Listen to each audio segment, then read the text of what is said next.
सेवा समवाय समितिर अनियमितता अभियोग चाषी सांबादिक सभनी 4 वर्षर होइतबा दुर्नीति विरोध में चाषी असंतोष दुर्नीति उपरे तदंत करने सहित स्वच्छता आनिबाकु सरकार को दाबी कले चाषी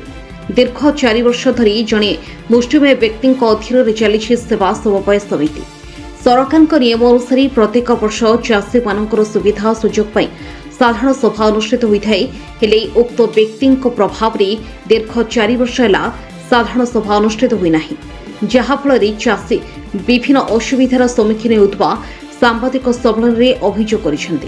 चाषी मान अभियोग अनुसार भद्रक जिला बासुदेवपुर ब्लॉक अंतर्गत नायकाणी सेवा समवाय समिति 4 वर्ष धरी सभापति भाव में विभु सुंदर सेठी कार्य तुलाई आसुछंती हेले 4 वर्ष धरी कौन साधारण सभार आयोजन कर सभापति निज भाई को सेवा समवाय समिति क्यों आधार नियुक्त कराइले बोली चाषी माने अभियोग करिसेंती चाषी मानकर धान किणारे महादुर्नीति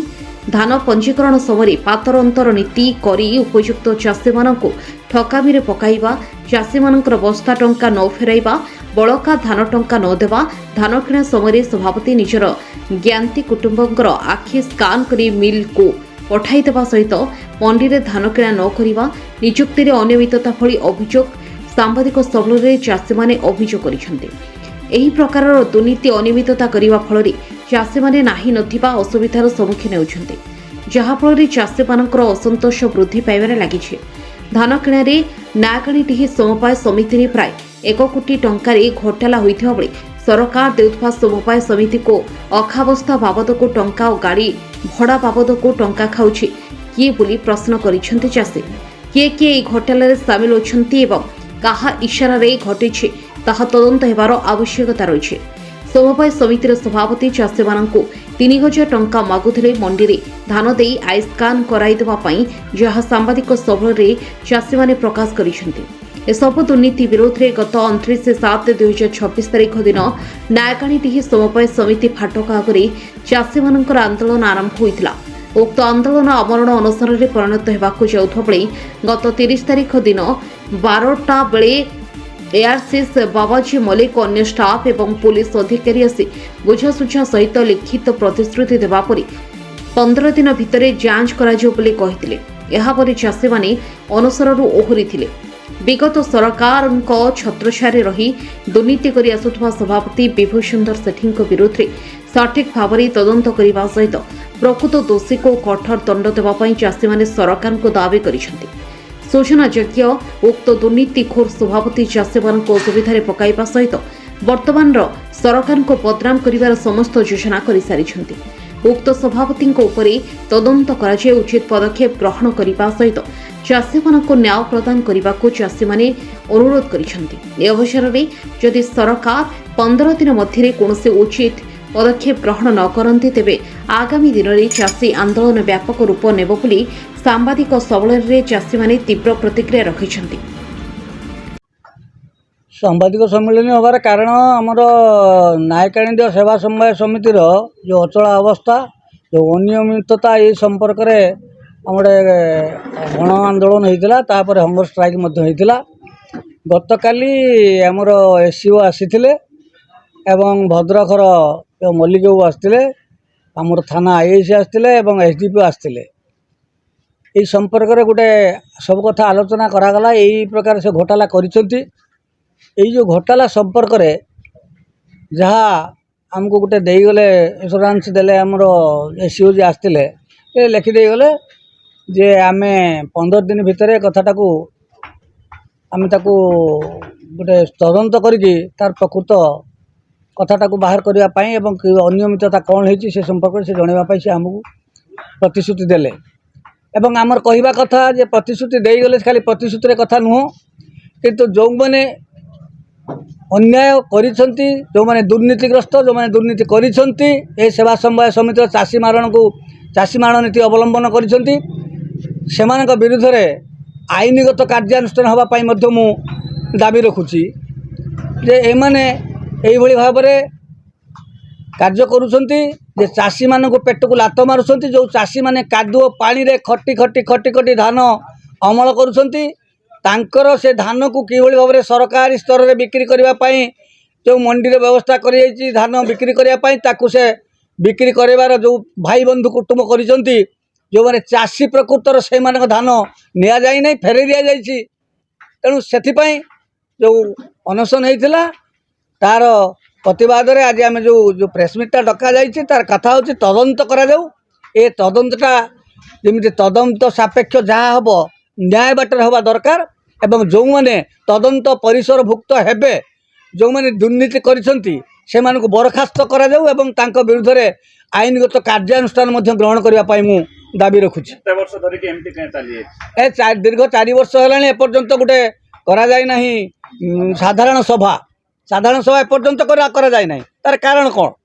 एवं जो मैंने आसीथिले पदस्थ ऑफिसर माने सेमानकु मध्य आमे क्वेश्चन करथुलु जदि एमाने साधारण सभा करले नाही ताले आपण जानिलेनी केमिति एवं आपण तरफ कि भली भाव में एटी कहगला ना कि प्रेसर करागला ना कहीं है ना धान किणारे घोटाला होती निजुक्ति क्षेत्र में एटी जो निजुक्ति दि जाइए क्या परामर्श निजुक्ति दि जाइए दायी जो पदाधिकारी जो मैंने रहिले सेवा संभाग समिति जो कमिटी रहा जो कमिटी मुख्य रहिले से माने करछंती हाँ नहीं पारे आम किसी असुविधा नहीं अच्छा प्रेसिडेंट अच्छा आमर कौन विभू सेठी विभू सुंदर सेठी एवं संपादक जी अच्छा नरहरि माझी तांकर भी दायित्व से कहते मत किसी पचरा जाऊ ना से दाड़ीभूत मुरारी सारी से निजे निजे मुहरे कहते ये कहते से कहते दोषारोप कर बाटमारणा कार्यक्रम चली बेपारी मानकर धान ये गजा हो गला वर्षा है धान गजा हो गला किसी लोक धान फेरे दिगला एवं आउ किसी धान कौन कले घर सब धान नहीं गले जे एठी कई मंडी फंडी की धान आसला नहीं मंडी नाई बोली मध्य कहते ये बाबद रे आपण आगुर न करी एबे काई की ना आगुर आमे जतले जानिबा को पाइलु तांका भीतर ए प्रकार कार्य होउची आम पाखरे घटनावली सब पहुँचला चाषी मान तरफ आम पाखरे आपत्ति अभियोग करागला आम से कथा पचार को आसीलु आमर रमाकांत सेवा फाउंडेशन अध्यक्ष निजे आसीथिले मु भी आसीथिली आउ किछि पिला मध्य आसीथिले आमे पचारिकी गलु तांका कमिटी को पचारिलु तांका संपादक उपस्थित रे ए जो कार्यक्रम होउची जे घोटाला करा जाउची जो बळी बाबरे अनियमितता करा जाउची कोन यार कारण काहे बुझा जाउ नाही से माने मत देइथिले कि आमे एटा को बुझी दबु किंतु तार किछि न बुझिबारु परवर्ती समय गण आंदोलन बसिला तापर हंगर स्ट्राइक बसिला आपन पाखर कोन प्रमाण अछि जो बाबद जो कहउछन्ती कोन अछि प्रमाण दिया जाइछि सब आगे जो आसीथिले तांकर एसओ जे आस्थिले हमर जो दाबी पत्र एटा देखुछन्ती दाबी पत्र जहाँ एसओ निजे एटा देखंतु लिखि दियछन्ती जे तदंत करिया पई से सब निजे प्रधान ना कहले कोन कहबे आपन जो सांबादिक सम्मेलन डाकिछन्ती आमर जो भाई मान जहाँ कह पूर्व गोटे कथा कहूँ ये सोसाइटी धानर अनियमितता एवं साधारण सभा न डाकिबा एवं ये सोसाइटी जब घर कौन संस्था तैयारी कर किसी नहीं निजर ये सरकार का नुह भर से महादुर्नीति करवा 4 वर्ष भर सब आरंभ कर जो बड़े चाषी जो सहयोग समिति चाषी का उन्नति करते कि आज हो पारा चाषी मैंने आज कामुन चाषी मैंने कामुन एटी दलाल मैंने धान दिखती प्रकृत चाषी धान दिखते बेपारी चाषी का धान जो मैंने 5 कुड़ा 10 कुड़ा 20 कुड़ा दिखती धानटा पड़ी गजा हो जाए से धानटा गजा हाँ से जाए इतना घर को फेरती सी चिंतार कारण तापर आम ये सब दुर्नीति विषय तो खबर पाइबा आम जो चारिपाड़ आम चिंता कौन करवा गणधारणा तैयारी करवा गणधारणा दिए कृषि मंत्री जिलापाल एसपी एवं संपूर्ण जो अधिकारी सदर जो टप टप टप पर्यटन आम देला से आसीदे चिंता कौन करवा आमर अनुसरण करवा आमर बयस दृष्टि मोर बयस 85 ये बाबूर बयस 70 से बाबू बयस 68 आउ जो बुढ़ा अच्छे बयस 90 बुझा आम चिंता करूँ बच मरवा आम आमर अनुसरण करवा आमर अनुसरण करने भितर 29 तारीख गला 30 तारीख 12टा बेलू जे मुझे गोटे धन्यवाद देवी आम बासिंद एसडीएम बाबू से बहुत तदारख कर से निजे से अफसर कहते देख बुढ़ा मैंने बसी ଯଦି ୟାଙ୍କ ଯଦି ମରିଯାଏ ତାହେଲେ ତମମାନଙ୍କ ଅବସ୍ଥା ରହିବନି, ଶୀଘ୍ର ଆସ, ବୁଝ ନା। ସେ ଆସି ପହଞ୍ଚିକି ଆମର ଯେ ଆମେ ଜଣକୁ ଟପ୍ ବଟମ୍ ଆମର ସେ ରମାକାନ୍ତ ସେବା ଫାଉଣ୍ଡେସନ୍ ଅଧ୍ୟକ୍ଷକୁ ଦିଆଗଲା, ତମେ ଏଇ ଯେଉଁ ଦିଆଗଲା ତମେ ପ୍ରଶ୍ନ ଉତ୍ତର କର। ସଭା ସେ ଯାହା ଶୁଣିଲା ପରେ ସେମାନେ ଉତ୍ତର ପ୍ରଶ୍ନ ଦେଇ ମାନେ ଠିକ୍ କରିଦେଇଗଲେ 15 ଦିନ ଭିତରେ ଆମେ ଏହାର ସମାଧାନ କରିବୁ। ଯଦି ସେ କହିଦେଇକି ରିକ୍ସା ଦେଇ ଗଲେ ତଥାପି ଆମର ତ ବିଶ୍ୱାସ ନାହିଁ, ବୁଝୁଛ ନା। କାରଣ ଏଇଭଳି ବହୁତ କିଛି ହେଲାଣି। ୟା ପରେ ଷ୍ଟେପ୍ ଯଦି କିଛି ନ ହୁଏ ତାର ବିକଳ୍ପ କଥା ଆମେ କ'ଣ ତିଆରି କରିବୁ ସେ ବିଷୟରେ ଆମେ ନିର୍ଦ୍ଧାରଣ କରିସାରିଛୁ, କିନ୍ତୁ ଅପେକ୍ଷା କରି ପଳେଇଲୁ, ବୁଝୁଛ ନା। କିନ୍ତୁ ଗୋଟେ କଥା ମୁଁ ପ୍ରେସଟା କହୁଛି, ଏଠି ଚାଷୀମାନେ ଧାନ ଦିଅନ୍ତିନି, ତାଙ୍କର ପ୍ରିୟାପିଟି ବନ୍ଧୁବାନ୍ଧବ ସେମାନେ ଶସ୍ତାର ଘର କରିକି ଯାହା କରୁଛନ୍ତି। ବାକି ମୂର୍ଖ ମଶା ଯେ ଚାଷୀ ରହିଲେ ସେମାନେ କିଛି ବୁଝନ୍ତିନି, ସେ କ'ଣ ହୋଇଯାଉଛି ସେ ଜାଣନ୍ତିନି, ବୁଝୁଛ ନା। ଏଇଟା ଗୋଟେ ମେନ୍ କଥା। କିନ୍ତୁ ତାଙ୍କୁ ଯେଉଁ ମ୍ୟାନେଜିଂ କମିଟି କରିଛନ୍ତି ସାଧାରଣ ସଭା 4 ବର୍ଷରେ ହେଉନି, ଏ ଅଫିସର ପ୍ରଶ୍ନ ପଚାରାଇଛି ଆପଣ କ'ଣ ଲେଖିଥିଲେ, କିଛି କହିଥିଲେ ଏମାନଙ୍କୁ? ବିଷୟରେ କହିଲେ ଆମେ କିଛି କହିଛୁ, ଆମେ ସବୁ କଥା କରିଛୁ। ଆମର ଏ ସମାଜ ସେବା ଫାଉଣ୍ଡେସନ୍ ଅଧ୍ୟକ୍ଷ କହିଲେ ତମ ପକେଟରୁ କିଛି ମନି ଯାଉଛି ପ୍ରତିବର୍ଷ, ତମେ କେମିତି ଚିନ୍ତା କର ସାଧାରଣ ସଭା ହେଉନି। ମ୍ୟାନେଜିଂ କମିଟି କିଏ? ତାଙ୍କରି ବନ୍ଧୁବାନ୍ଧବ ମ୍ୟାନେଜିଂ କମିଟି ନିଯୁକ୍ତି କରୁছে, ଘଟଣାରେ ନିଯୁକ୍ତି ହେଇଛି, କାହିଁ ନିଯୁକ୍ତି କାହା ପରିବେଶ ଦେଲ? ସାଧାରଣ ସଭା ତ ହେଇନି। ତମେ ଯେଉଁ ମାସକୁ 12 ଆପଣ ଚାହୁଁଛନ୍ତି କ'ଣ? ଆମେ ଚାହୁଁଛୁ ଯେଉଁ ଅଫିସରମାନେ ୟାକୁ ଦେଖିଦେଇକି ଯାଇଛନ୍ତି କହିଛନ୍ତି 15 ଦିନ ଭିତରେ ତଦନ୍ତ କରିବୁ, ଯଦି ତଦନ୍ତ ସମାଧାନ ନ ହୁଏ ତାହେଲେ ଆମେ ପରବର୍ତ୍ତୀ ଷ୍ଟେପ୍ କ'ଣ ନେବୁ ଆମର ଚାଷୀ କମିଟି ସ୍ଥିର କରିଛୁ ଏବଂ ଜୋରଦାର ଚାଷୀ ଆନ୍ଦୋଳନ ଚାଲିବ। ଅସୁବିଧାର କାରଣ ବୋଧେ 3 ତାରିଖ ଦିନ ଆମର ଆସିଥିଲେ ମଲ୍ଲିକ ବାବୁ, ଯିଏ ଆମର କୃଷକର ମାନେ ସୋସାଇଟିକି ଆସିଥିଲେ ମଲ୍ଲିକ ବାବୁ, ଗୋଟେ ଇନକ୍ୱାରି ଆସିଥିଲେ ଯେ କ'ଣ ହେଇଛି ଝୁଟ ଜମେଲା ହେଇଥାଏ ସେଇ ଅନିୟମିତା ବାବଦରେ। କିନ୍ତୁ ସେ ଆସିକି ପହଞ୍ଚିଲା ପରେ ଆମେ କିଛି ଚାଷୀ ଆସିକି ପହଞ୍ଚି କହିଲୁ ସାର୍ ଦେଖନ୍ତୁ ଏଭଳିଆ ମାନେ ଦୀର୍ଘ ଦିନ ହେଲା ସାଧାରଣ ସଭା ହେଉନାହିଁ କି ଆମେ କିଛି ଜାଣିପାରୁନୁ, ମନମୁଖୀ କ'ଣ ପର୍ଚେଜ କମିଟି ଚାଲିଛି, ଧାନ କିଣା ଚାଲିଛି, ଟୋକନ ମାନେ ଧାନ ନେଉନାହାନ୍ତି, ଏମିତିକି ଆଲୋଚନା ହେଲା ପରେ ସେମାନେ କ'ଣ କହିଲେ ନା କହିଲେ ସେକ୍ରେଟାରୀ ପ୍ରେସିଡେଣ୍ଟକୁ 2 ଜଣଙ୍କୁ ଡାକିଲେ, ସେଇଠି ଥାଆନ୍ତି, କହିଲେ ତୁମେ ସାଧାରଣ ସଭା କରାଅ। ସିଏ ସେଇଠୁ ସାଧାରଣ ସଭା କୁନ୍ତୁ ହେଇକି ହେଉଥିଲେ, କହିଲେ ନା କରିବାକୁ ବାଧ୍ୟ, 7 ଦିନ ଭିତରେ କର। ନାଇଁ 15 ଦିନ ଭିତରେ ସେ ଟାଇମ୍ ନେଲେ। 15 ଦିନ ଯେତେବେଳେ ହେଇଗଲା ଏମାନଙ୍କ କଥାର ଆଉ କିଛି ଭ୍ୟାଲୁ ରହିଲାନି, ମାନେ କିଏ ମଲ୍ଲିକାଙ୍କ କଥାର। ଆମେ ବାଧ୍ୟ ହେଇ ଗଲୁ କ'ଣ ନା ଧାମନର ଗ୍ରୀଭାଞ୍ଚକୁ ଯାଇ ପହଞ୍ଚିଲୁ, କାହିଁକିନା ସମୟ ଘନେଇ ଆସିଲାଣି। ଏଣେ ପୁଣି ହେଉଛି ଧାନ ଅନଲାଇନ୍ କରିବେ, ଯେଉଁଭଳି ଗତ ଥର କରିଥିଲେ କି ତା ଆଗ ଥର କରିଥିଲେ ସେଇଭଳିଆ ପୁଣି କରିବେ, ପୁଣି ଚାଷୀ ଠକିବେ। ମୋର ଜମି 5 ଏକର, ମୋ ନାଁର 2 ଏକର ହେଲା ଅନଲାଇନ୍, ଆଉ 3 ଏକର ବାଇପାସ୍ କରି ରଖିଦେଲେ, ତାକୁ କାହା ନାଁରେ କଲେ, ସେଗୁଡ଼ା ସବୁ ଏଇ ପ୍ରକାର ଯୁଗେ ଆମେ ଧାମନର ଗଲୁ। ଧାମନର ଗ୍ରୀଭାନ୍ସ ଦେଲୁ, ସେଠି ଲିଖିତ ଆକାର ଦେଇଲୁ, କଲେକ୍ଟରଙ୍କୁ ଦେଲୁ, ଡିଆର୍ଙ୍କୁ ଡାଇରେକ୍ଟ ହେଉଛି କଲେକ୍ଟର ଡାକିକି ତାଙ୍କୁ ଦେଲେ, କହିଲେ ୟାକୁ ଇମିଡ଼ିଏଟ୍ ହେଉଛି ମାନେ ସମାଧାନ କର, ନହେଲେ ଧାନ ପଞ୍ଜୀକରଣ ସୋସାଇଟି ବନ୍ଦ ହେଇଯିବ। ସେ ସୋସାଇଟି ଯାହା ହଉ ସିଏ କ'ଣ କଲେ ନା ହେଉଛି ଡିଆର୍ ହେଉଛି ପ୍ରେସିଡେଣ୍ଟ ଲଗାଇଲେ, ପ୍ରେସିଡେଣ୍ଟ 10 ଥର ଲଗାଇଲା ପରେ ପ୍ରେସିଡେଣ୍ଟ ଫୋନ୍ ଉଠେଇଲେ ନାହିଁ, ପୁନର୍ବାର ସେକ୍ରେଟାରୀକି ଲଗାଇଲେ, ସେକ୍ରେଟାରୀ ଲଗେଇକି ତାଙ୍କର କହିଦେଲେ। ତାପରେ ଆମର 7 ଦିନ ବିତିଗଲା ପରେ ଆମେ କ'ଣ କଲୁ ନା ଲେଖିଥିଲୁ 7 ଦିନ ପରେ ଆମେ ଗଣଧାରଣା କରିବୁ, ଗଣଧାରଣା କଲୁ। କରିସାରିଲା ପରେ 2 ଦିନ ଯାଇନି ଆମେ ତା ଆଗ ଦିନ ଜଣେଇଦେଲୁ ଯେ ଗଣଧାରଣା କିଛି କାହିଁ କେହି ଆସୁନାହାନ୍ତି, ଆମେ ମନେ ମରିବା ଚାଷୀଙ୍କ ପାଇଁ, ଆମେ ଚାଷୀ ପ୍ଲସ୍ ଆଉ ଚାଷୀ ଭାଇ ରହିଲେ 1000, ଆମେ ମନେ ମରିବା, କିନ୍ତୁ ଆମେ ତାକୁ କ'ଣ କରିବା ନା ହେଉଛି ଆମରଣ ଅନଶନରେ ପରିଣତ କରିବା। ଏହା କହିକି ଆମେ ପୁଣି ଡାକିକି କଫି ବି କଲେକ୍ଟର କତରୁ ଆରମ୍ଭ କରି ଆମର ଯୋଉଠି ଦେବା କଥା ଆଇନ ବ୍ୟବସ୍ଥା ଦେଇଦେଲୁ, ଦେଇଦେଇକି ବସିଲୁ। ଗୋଟେ ଦିନ ବିତିଗଲା, 29 ତାରିଖ ଗଲା। 30 ତାରିଖ ଦିନ 12ଟା 11ଟା 11:30 ଭିତରେ ଆସିକି ARCO ସେ ମଲ୍ଲିକ ବାବୁ ଆଉ ଆମର SDPO ଆମର IAC ପହଞ୍ଚିଲା ପରେ ଆମର ଦାବିପତ୍ର ଦେଖିଲେ। ଦାବିପତ୍ରକୁ ସିଏ ସମ୍ପୂର୍ଣ୍ଣ ମାନେ କନଫର୍ମ ହେଲେ ଯେ ତା ଭିତରେ ପ୍ରଶ୍ନ ପଚରା ହେଉଥାଏ, ଆପଣ ଏଇଟା କ'ଣ ଅନୁଭବ କରୁଛନ୍ତି, ମାନେ ଇଏ ଆପଣଙ୍କର କ'ଣ ଚାକିରି ଦେବାର, ନିଯୁକ୍ତ କରିବାର, ପ୍ଲସ୍ ଧାନ କିଣାର, ପ୍ଲସ୍ ଟୋକନ ବାଇପାସ୍ର, ପ୍ଲସ୍ ପଞ୍ଜୀକରଣ ଅନିୟମତାର ସମସ୍ତ ଦାବିକୁ 4 ବର୍ଷ ରହୁଛି ଡାକି ନାହାନ୍ତି ଯେ ଗ୍ରାମ ସଭା ନାଇଁ ସାଧାରଣ ସଭା କେମିତି ସାଧାରଣ ସଭାଟା ହେଉଛି ବିନା ସାଧାରଣ ସଭା କେମିତି ପର୍ଚେଜ କମିଟି କଲେ ପ୍ଲସ୍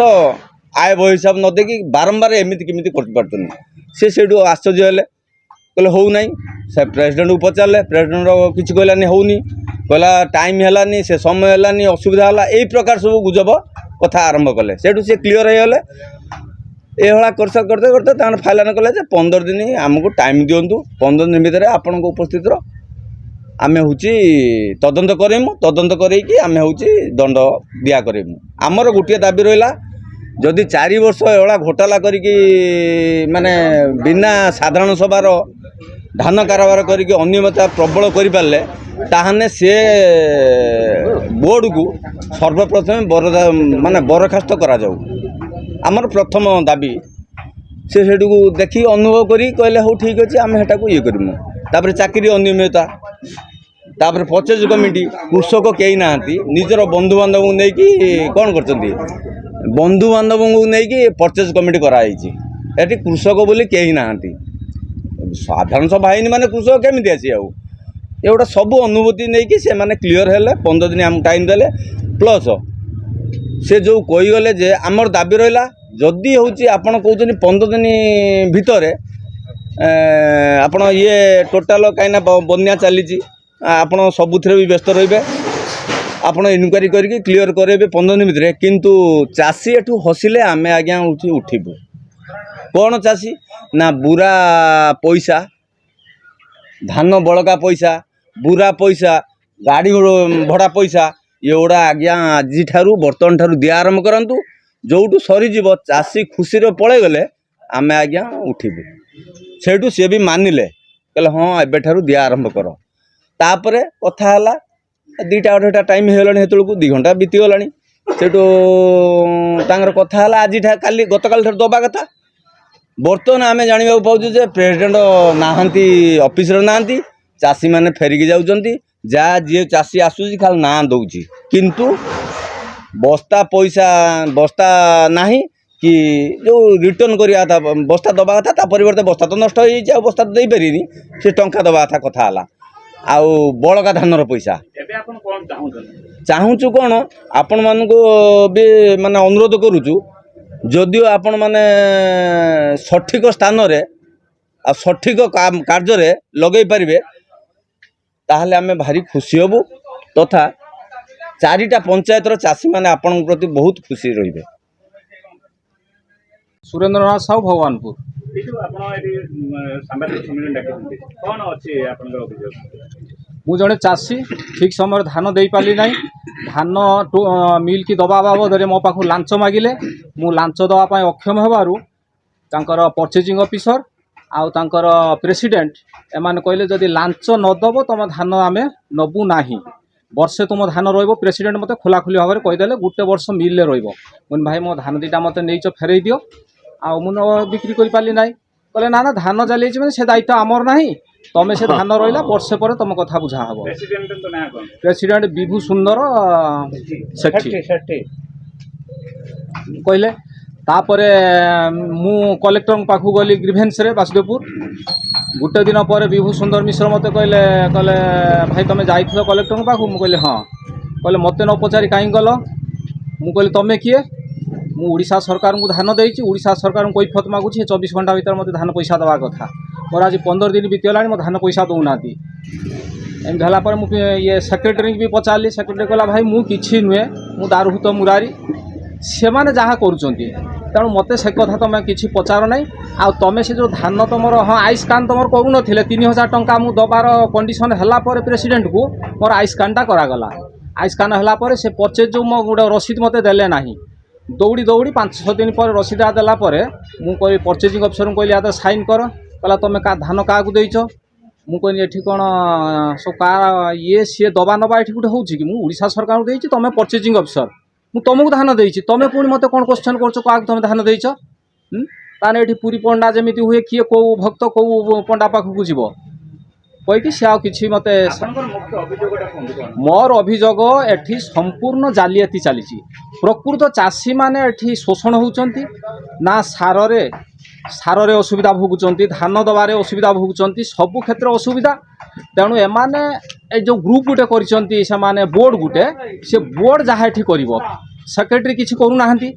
ବୋର୍ଡ଼ ଯାହା କରିବ ସିଏ ତାଙ୍କର ପ୍ରିୟାପ୍ତି ତୋଷଣ କରିକି ତାଙ୍କ ମନମାନିରେ ସେ ଯାହା ଚଲେଇଛନ୍ତି। ଆଉ ତାପରେ ଯେଉଁ ଆପଏଣ୍ଟମେଣ୍ଟ ହେଉଛି ଏଠି ଯୋଗ୍ୟ ପିଲାମାନେ ସବୁ ଆମ ଅଞ୍ଚଳର ଥିବା ଭିତରେ ସେ ଯେଉଁ ଆପଏଣ୍ଟମେଣ୍ଟଟା ସେମାନେ କରୁଛନ୍ତି, ସେମାନେ ଲୁଚା ଛରାରେ ଚୂରାରେ କରିଦେବା ଭିତରେ ଯୋଗ୍ୟ ପିଲାମାନେ ପାଇଲେ ନାହିଁ। ସେମାନଙ୍କ ରିଲେସନ୍ ଲୋକ সোসাইটি বাইলরে আপনার অছি এজিপি প্রতবর্ষ ডকা হব, যে আপয়েন্টমেন্ট হব কি যা হব সবু সোসাইটি বাইল মাধ্যমে হব। তেণু সেমানে আইন কানুনকু সম্পূর্ণ বিরোধ করে মন ইচ্ছার সে কাম করছেন। তেণু আপনার মাধ্যমে আমি সরকার পাখে এই নিবেদন করছু সেমানক এই মনমানিটাকে বন্ধ করা, তার দৃঢ় কার্যানুষ্ঠান হওয়া, ইয়ার রহস্যটা উন্মোচন করা, आ प्रकृतर दोषी को उपयुक्त दंड दे ये बोर्ड को भंगा जाऊ, नूतन बोर्ड कराओ, चाषी को सुरक्षा रखा जाऊ। ଆପଣ ଧାନ ପଇସା ପାଇଛନ୍ତି ନା? धान पैसा 1.5 मास पर पाइली, बस्ता पैसा पाइनी, गाड़ी भड़ा पाई नहीं, आ मोर जो बड़का धान अच्छी सी पाइनी, ताको समान दौना। ଚାଷୀମାନଙ୍କ ଦାବି କେବେ ପୂରଣ ହେଉଛି ଏବଂ କେବେ ସେମାନଙ୍କୁ ନ୍ୟାୟ ମିଳୁଛି ତାହା ଦେଖିବାକୁ ବାକି ରହିଲା। Bhadrak Basudevpur Ranjan Mallick report, news 88 Odisha.